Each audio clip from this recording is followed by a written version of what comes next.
दोस्तों जय मसीह। आप सभी का प्रभु यीशु मसीह के नाम में बहुत बहुत स्वागत है। फिर एक और बार 5 minutes Bible study with pastor Anil Raj के इस प्रोग्राम में आगे बढ़ने से पहले आपको जल्दी से याद दिला दो, मेरे चैनल को अगर आपने अभी तक सब्सक्राइब नहीं किया है, आपको जल्दी से मेरे चैनल को सब्सक्राइब करना है, आइकन बेल प्रेस करना है दोस्तों। और याद रखिए, डैनियल राज यूट्यूब से पैसे नहीं कमाता। मेरे पेज को लाइक कर लीजिए क्योंकि मैं वहाँ से लाइव आता हूँ। मेरे पेज को लाइक करने के लिए आपको ये प्रेस करना है, जिसको ये जो आप थंब देख रहे हैं क्लिक करना है, और वहाँ से आप मेरे मित्र बन जाओगे। याद रखिए, फ्रेंड रिक्वेस्ट नहीं भेजना है क्योंकि फ्रेंड रिक्वेस्ट मुझ तक नहीं पहुँच पाएगा। आपको सिर्फ पेज को लाइक करना है, ऑटोमेटिकली आप मेरे साथ में जुड़ जाओगे। मसीह मंथन बैठक व्हाट्सएप ग्रुप ऑलरेडी स्टार्ट हो चुका है। मैं समझता हूँ 700 से भी ज़्यादा लोग अब तक जुड़ चुके हैं। आपको करना क्या है, इनमें से किसी एक नंबर को कॉल करना है और उनसे कहना है कि आपको इस ग्रुप में वो ज्वाइन करे। साथ ही साथ आप लोग ये सोच रहे होंगे कि ये ग्रुप क्या है, कैसे काम करेगा। इसकी पहली बैठक हम मुंबई से शुरू करेंगे और अभी तक जो इन्फॉर्मेशन मैंने दी है यूट्यूब पर उसकी घोषणा कर दी गई है। मसीह मंथन बैठक की घोषणा, उस वीडियो को चेक करिए। 2 घंटे का वीडियो है, आराम से देख लीजिएगा और आपको उसको जब पूरी जानकारी है वहाँ से मिल जाएगी ना। दोस्तों, ये नंबर में से जो आपको कॉल करना है सुबह 10 से रात को 9 बजे तक ही करना है।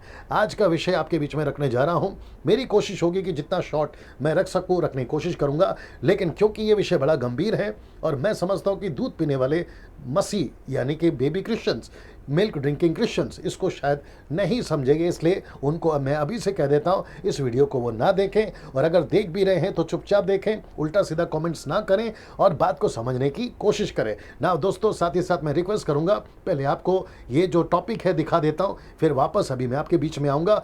टॉपिक है आज का जिस विषय पे मैं बात कर रहा हूँ, क्या मसीही व्यभिचारियों से संगति करना सही है। मैं रिपीट करता हूँ, क्या मसीही व्यभिचारियों से, जो मसीह हैं लेकिन वो व्यभिचार में हैं, पास्टर हैं लेकिन व्यभिचार में हैं, worshipper, musician, Bible teacher, preachers, nationally हो इंटरनेशनली हो, वो व्यभिचार में, तो ऐसे मसीही व्यभिचारियों से क्या संगति करना, उनके साथ में वो वार्तालाप रखना, रिलेशंस रखना या प्रेज द लॉर्ड करना या किसी भी तरीके से उनके संग रहना, घर जाना, ऐसा किसी भी रिश्ते को रखना क्या सही है। मैं इस विषय के ऊपर दोस्तों अभी बात करने जा रहा हूं ना। मैं आपके बीच में इसलिए वापस आया हूं क्योंकि ये विषय गंभीर है। मैं रिक्वेस्ट करता हूं कि जितने लोग अभी इसको देख रहे हैं, अभी जो देख रहे हैं, मैं आपसे बात कर रहा हूं, इसको जो शेयर करोगे तब जो उनको देखेंगे उस वक्त देखेंगे, मैं उनसे बात कर रहा हूं। और विशेष करके जो मिनिस्टर्स है, सेवक है, मैं उनसे बात कर रहा हूं, वो भारत से हो या भारत के बाहर से हो, वर्शिपर्स हो, म्यूजिशियंस हो, मैं उन सभी से बात कर रहा हूं। ये विषय आपको देखना बहुत ज़रूरी है। मैं रिपीट करता हूँ, ये विषय देखना आपको बहुत ज़रूरी है। और मेरे जितने भी सब्सक्राइबर्स हैं, आई थिंक 63,000 प्लस सब्सक्राइबर्स हैं, मैं उनको भी कहूँगा कि आप लोग जब इसको देखते हैं तो रिस्पांस दीजिए, प्रतिक्रिया दीजिए और साथ ही साथ में लोगों तक इसको शेयर करिए, क्योंकि ये बड़ा गंभीर विषय है। ये आपका उद्धार, आप इसको अगर इसमें फंस गए तो आपका उद्धार हो सकते हैं, अनंत काल के लिए नरक जा सकते हैं, प्रभु से वंचित हो सकते हैं, अनुग्रह से वंचित हो सकते हैं और आपकी मिनिस्ट्री को आप जो है पूरी तरह से खत्म कर दोगे अगर इसको नहीं समझा तो। मैं कुछ एग्जाम्पल्स भी रखूंगा, कुछ वचन भी रखूंगा, लेकिन मेरी रिक्वेस्ट है मेरे साथ में बने रहें, इसको देखते रहें। आशा करता हूं कि आपने कल का वीडियो, मूसा की एक गलती उसकी मिनिस्ट्री को खत्म कर दिया, आप उसको अगर देखे होंगे तो आप समझ गए होंगे। और मैं इसी में उसको दूसरी कड़ी में जोड़ रहा हूं कि अगर एक विश्वासी व्यभिचारी हो गया तो क्या उसके साथ में हम मसीह लोगों ने संगति करना है। इस विषय के ऊपर मैं बात कर रहा हूं और मैं इसलिए कर रहा हूं क्योंकि मुझे काफ़ी कॉल्स आते हैं, मैसेजेस आते हैं, वीडियो क्लिप्स भेजे जाते हैं, वॉइस क्लिप भेजे जाते हैं, जब वो गलत काम कर रहे होते हैं, किसी के साथ गलत बात कर रहे होते हैं, पुरुष हो, स्त्री हो, young boys, girls and boys हो, वो सभी जब कर रहे होते हैं, मेरे पास में ये मैसेजेस जब आते हैं, मेरा ये फर्ज है कि मैं आपको वार्न करूं और आपको साथ ही साथ सतर्क करूं कि किसके साथ दोस्ती रखनी है, रिश्ता रखना है। मैं मसीहत की बात कर रहा हूं, उसके वसीले से बात कर रहा हूं, तो आपको ये सारी जानकारी, वचन क्या कहता है ऐसे लोगों के लिए, आपको जो है मैं अभी बताने जा रहा हूं। चलिए दोस्तों, मैं आपके बीच में फिर से ये सब्जेक्ट जो है बता देता हूं, मसीह व्यभिचारियों से संगति करना सही है क्या, इस विषय के ऊपर बात कर रहा हूं ना। सबसे पहले पौलुस ने क्या कहा देखते हैं। पहला कुरिन्थियों 5 का 9 से 13 में पौलुस क्या कहता है, वचन 9 में वो कहता है कि मैंने अपनी पत्री में तुम्हें लिखा है कि व्यभिचारियों की संगति ना करना। इसका मतलब है कि पौलुस जब लेटर लिखता था तो इसको वो बिल्कुल जोड़ता था, वो बड़ा सख्त था इस मामले में, और वो कहता है कि जो विश्वासी हैं व्यभिचारी हैं उनके साथ संगति ना करना। लेकिन कुरिन्थियों की कलीसिया को बड़े जोर से, बड़े सख्त तरीके से वार्निंग देते हुए उसने 5वें ही अध्याय में ये बात की घोषणा कर दी। वो क्या कहता है आगे देखिए, वो कहता है यह नहीं कि तुम बिल्कुल बिल्कुल इस जगत के व्यभिचारियों, लोभियों, अंधेर करने वाले मूर्ति पूजकों की संगति ना करो, क्योंकि इस दशा में तो तुम्हें जगत में से निकल जाना पड़ता। अब वो यहां पर क्या कह रहा है, देखिए मेरा कहना यह है, किसका? पौलुस कहता है मेरा कहना यह है कि यदि कोई भाई कहलाकर, तो ये भाई का मतलब क्या है? भाई का मतलब है विश्वासी, बिलीवर्स, जिसको आज हम लोग बिलीवर्स कहते हैं, वो उनको संबोधित कर रहा है, वो उनको कह रहा है। सांसारिक जो पाप करते हैं ना संसार में, वो उनकी बात नहीं कर रहा है, इस वचन में उसने क्लियर कर दिया। अविश्वासी जो गलती करते हैं वो यहां की बात नहीं कर रहा है। यीशु मसीह ने एक व्यभिचारी औरत को माफ किया, क्यों किया? क्योंकि वो संसारिक थी, वो यीशु को नहीं जानती थी, लेकिन जब उसने यीशु को जान लिया उसके बाद उसने ऐसा कोई काम नहीं किया होगा, राइट? तो यहां पे बात हो रही है भाइयों की, यहां पर बात हो रही है विश्वासियों की। वो कहता है यदि कोई भाई कहलाकर, यदि कोई क्रिश्चियन कहलाकर, यदि कोई सेवक कहलाकर, वर्शिपर कहलाकर, म्यूजिशियन कहलाकर, पास्टर प्रीचर कहलाकर अगर वो गलती करता है, तो वो कहता है वो व्यभिचार करता हो या लोभी हो, मूर्ति पूजक हो, गाली देने वाला हो, पियक्कड़ हो, अंधेर करने वाला हो, तो ऐसों की संगति, उसकी संगति मत करना। ये शब्द देखिए, मत करना। फिर यहां तक भी वो चुप नहीं बैठता, एक स्टेप वो आगे जाता है। वो कहता है वरन ऐसे मनुष्यों के साथ में खाना भी ना खाना।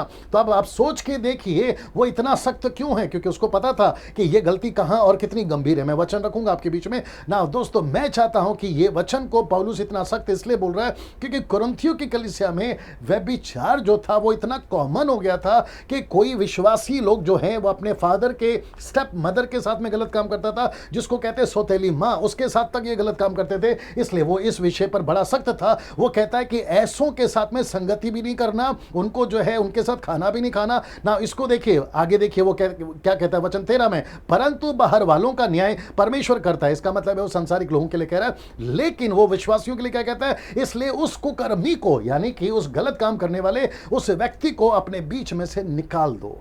अब आप सोच के देखिए आज की वर्तमान की कलीसिया, आज की 21st की कलीसिया, भारत की कलीसिया, भारत के बाहर जितने भी मेरी हिंदी भाषा समझ रहे हैं उन सबको भी पौलुस यही कह रहा है इस वीडियो के माध्यम से, इस वचन के माध्यम से, अगर भारत के अंदर कोई वर्शिपर ऐसा काम कर रहा है उसको निकाल दो। कोई पास्टर ऐसा काम कर रहा है उसको निकाल दो। कोई म्यूजिशियन ऐसा काम कर रहा है उसको निकाल दो। कोई preacher, Bible teacher, national international, उसको निकाल दो। ये शब्द डैनियल राज के नहीं है, ये शब्द पौलुस के हैं, ये शब्द बाइबल के हैं, और वो कहता है कि ऐसों को निकाल दो। क्यों इतना सख्त है मैं आगे रखने जा रहा हूं ना। इसको देख लेते हैं पहले, रोमियो किताब उसका 16 का 17। वो कहता है कि अब हे भाइयों, मैं तुमसे विनती करता हूं कि जो लोग उस शिक्षा के विपरीत जो तुमने पाई है, फूट पड़ने, ठोकर खाने का कारण होते हैं, उनको ताड़ लिया करो, उनसे दूर रहो। उनसे क्या रहो? उनसे दूर रहो। ऐसा क्यों कहता है ना? इसको देखिए, यीशु ने एक जगह पे जब वो अपने जीवन काल में सेविकाएं कर रहे थे, एक व्यक्ति यीशु के पास आया और उसने कहा कि मेरा भाई जो है वो इस तरीके से गलती करता है। तो उस कॉन्टेक्स्ट में मत्ती का 18 का 15 से 7 में यीशु ने कहा यदि तेरा भाई तेरा अपराध करे तो तू जा अकेले में बातचीत करके उसे समझा। यदि वो तेरी सुने तो तूने अपने भाई को पा लिया, यदि वो ना सुने तो क्या करना है, 2 जन को उनके साथ ले जा, क्योंकि 2 या 3 के गवाही से बात जो है ठहरती है। अगर वो फिर भी ना सुने तो कलीसिया से कह दे, परंतु यदि कलीसिया की भी ना सुने तो तू से ऐसा जान, अन्य जाति जान, महसूला लेने वाला यानी कि चुंगी लेने वाला, टैक्स कलेक्टर, अविश्वासी जान। किसको? उस व्यक्ति को जो तेरा विश्वासी भाई था लेकिन वो तेरी बात को नहीं सुन रहा है, तो ऐसा जान। तो यीशु ने भी इस बात की वार्निंग दी है। ये वचन देख लीजिए ना दोस्तों। इसको देखते हैं, ये वाला कहते हैं अनुग्रह में सब चलता है। आजकल एक टीचिंग चल रही है कि आपका उद्धार हो गया है, आप जो चाहो करो, कोई बात नहीं, प्रभु माफ करेगा, आप बच जाओगे, आप स्वर्ग पहुंच जाओगे। ऐसी वाली बात चल रही है अनुग्रह को लेकर ना। इसको देखिए, अनुग्रह को लेकर पौलुस क्या कहता है रोमियो 6 का 1 में। वो कहता है सो हम क्या कहें, क्या हम पाप करते रहें क्योंकि अनुग्रह बहुत है? इसका मतलब है जिसका अनुग्रह में उद्धार हो गया है, ये लाइसेंस नहीं देता अनुग्रह कि तुम पाप करो, लाइसेंस नहीं देता कि तुम पाप का जीवन जियो, लाइसेंस नहीं देता कि तुम व्यभिचार करो, लाइसेंस नहीं देता कि जैसा मन चाहो फोन पे, लैपटॉप पे, फोन आपके चर्च में, क्वायर में, मीटिंग में, सेवकों के साथ आप जैसा चाहे वैसा पाप करो। ये लाइसेंस नहीं देता। वचन देखिए, वचन 2 क्या कहता है, कदापि नहीं। जब हम पाप के लिए मर गए तो फिर आगे को उसमें क्यों कर जीवन बिताएं? क्वेश्चन मार्क है। तो इसका मतलब है बाइबल कभी भी ऐसे किसी पाप को इजाजत नहीं देती ना। इसको देखिए, जो पास्टर अगर ऐसा करता है यानी कि व्यभिचार में है, संगति मत करो, इस वचन के अनुसार संगति मत करो। वर्शिपर अगर ऐसा काम करता है, व्यभिचार में है, संगति मत करो, इस वचन के आधार पर। म्यूजिशियंस अगर पाप करते हैं, संगति मत करो, इस वचन के आधार पर। अगर प्रीचर है व्यभिचार में है, संगति मत करो, इस वचन के आधार पर। Believers, sisters, brother, young boy, girls and ये सभी अगर व्यभिचार में है, संगति मत करो, इस वचन के आधार पर। ना दोस्तों, मैं चाहता हूं कि ये वचन पढ़िए। क्यों इतना सख्त था पौलुस, क्यों इतना सख्त था यीशु मसीह, क्यों इतना सख्त है बाइबल आज भी? पहला कुरिन्थियों 6:18 उसका जवाब है। मैं रिपीट करता हूं, पहला कुरिन्थियों 6:18 उसका जवाब है। एक बार देख लीजिए क्या लिखा है। लिखा है व्यभिचार से बचे रहो। मैं इन सभी को कहना चाहता हूं, वापस आता हूं, मैं इन सभी को कहना चाहता हूं कि पास्टर्स व्यभिचार से बचे रहो, वर्शिपर्स व्यभिचार से बचे रहो, म्यूजिशियंस व्यभिचार से बचे रहो, आप प्रीचर्स व्यभिचार से बचे रहो, आप जो बिलीवर्स हैं आप व्यभिचार से बचे रहो, क्योंकि परमेश्वर कहता है व्यभिचार से बचे रहो। जितने पाप मनुष्य करता है वह देह के बाहर है, परंतु व्यभिचार करने वाला अपनी ही देह के विरुद्ध पाप करता है। इसका मतलब है आपका शरीर आपका नहीं है, परमेश्वर का मंदिर है। परमेश्वर का आत्मा उसके आपके अंदर रहता है। अगर आप ऐसा कोई भी काम करते हैं ना, मैंने जैसे कल की वीडियो में कहा मूसा के बारे में, एक गलती उसका मिनिस्ट्री को खत्म कर दिया। उसमें मैंने कहा था कि लोगों ने परमेश्वर को हल्के में लेना शुरू कर दिया ना। यहाँ पर भी मैं इसमें यही कहूँगा कि जब वर्शिपर्स ख्वायर के अंदर या फिर टीम के अंदर, म्यूजिशियंस, आप लोग जब जाते हो, ट्रिप में जाते हो या कहीं पे भी जाते हो, प्रीचर्स, पास्टर्स जाते हैं या फिर आपके चर्च में जाते हैं, आपको इससे बचे रहना है, व्यभिचार से बचे रहना है। उन सभी के लिए ना। इसको देखिए, जैसे मैंने कल मूसा का कहा था, आज एक व्यक्ति है जिसका नाम है दाऊद। ये रहा ये आदमी।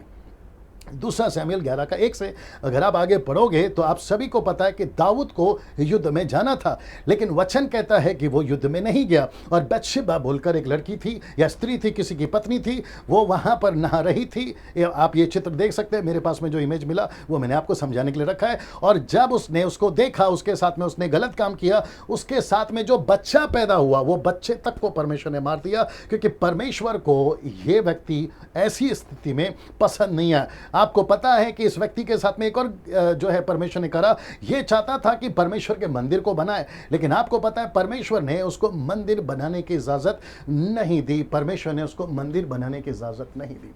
परमेश्वर नहीं चाहता ऐसा कोई भी व्यक्ति परमेश्वर के मंदिर में काम करे।